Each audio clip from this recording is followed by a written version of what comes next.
In this video, we're going to take a quick look at a typical week's training which my group have been doing at this time in the training year. That's the autumn-fall period. I'll say at the onset that all our training is specific. We don't do very much general preparation work. So, as you're seeing on screen now, we start off on our Monday sessions with bar work, great for posture, sprint speed development, and crucially really targeting the hips. Your hips, everything else being equal, are key to producing greater sprint speed and power. So we hit that area all year round. Additional to that session is plenty of in-place postural stability work, standing in sprint posture for example, and performing lots of balance movements and heel recovery movements. Those drills are actually done across the majority of our sessions, and they form what I call our basic unit. This basic unit also includes other drills which will strengthen soft tissue and make your body more injury resilient. So we will do eccentric squats and eccentric calf lowers for example. Don't just think that your warm-up is about warming up and preparing you for the exercises to follow. It can also prepare your body, making it stronger to last throughout the whole season and hopefully obviously beyond. If you're a regular follower of my channel, you'll know that I base my training around lots of units of drills. So on the Wednesday evening session, I rotate a number of specific drills. For example, agility. Now, agility involves lateral, forwards and backwards movements, plyometric and sprint drills. These are used rather like some of the basic drills to strengthen soft tissue, making you more resilient to avoid injury. We do 2 specific strength and conditioning sessions a week at the end of the Monday session and on usually the Thursday.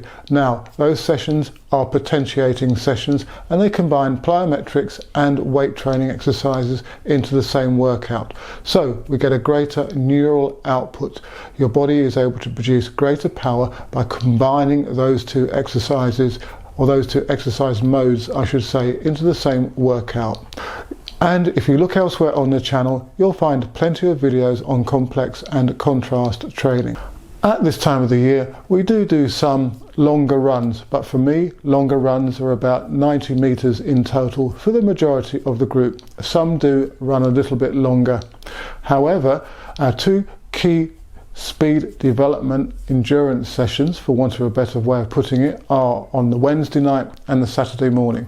On a Wednesday, we do 60-meter runs, 8 to 10 efforts with a walk back recovery over 80% speed, and then on the Saturday, after we've done lots of drills on a downhill gradient, which I will talk about in a little bit, and also bounds up a road bridge I should say rather, we then do some hill runs of about 80 meters, and I let the athletes run at their own speed for these, as everybody has a different level of fitness. We're not 400-meter runners, we're not even 200-meter runners in the main.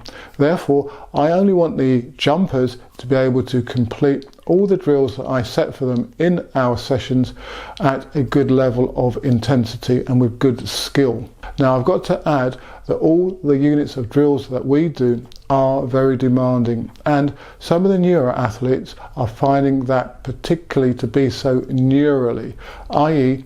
it's more to do with the need to work at high outputs consistently, which is tiring them out rather than the actual physicality of the drills that they're performing.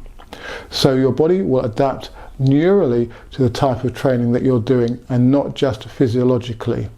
I talked about downhill drills, and on screen now you're seeing some of the guys doing these. We're doing skips, takeoff drills and sprint drills. The gradient speeds up the movement, but it also requires more eccentric braking capacity as you're going down. So for example, with a free leg landing takeoff drill, because you're coming from a greater height due to the gradient, the downgrade, there's greater absorption on the part of the landing leg eccentrically.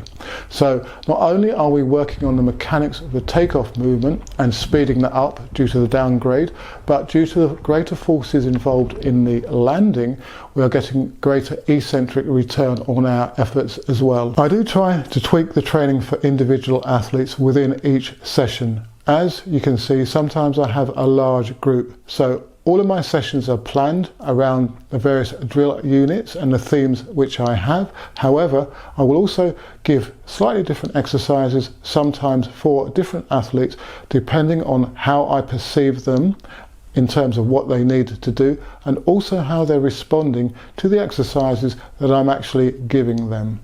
Please do consider becoming a channel member.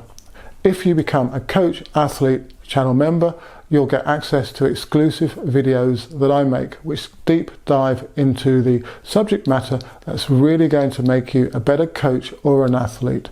There are now 25 videos in that section, and they range from how to really target your fast twitch muscle fibers to the central nervous system, how to plan training sessions in great detail where I go through my own plans, and we also look at my training philosophy and how I use undulating periodization, block periodization methods to significantly elevate the physiological responses and the technical responses of my jumpers. So head over to the channel's homepage, click on join, and take a look at the offers which are available. Well, I hope this insight into our early season training will help you and your early season training as well. If you've any specific questions on the subject matter of this particular video, then do leave a comment in the section below or through my other social media. And please do subscribe to the channel and turn on the bell notification icon so that you'll be notified as to when I upload new content. And do please give this video a thumbs up, a like, so it will help promote it across YouTube.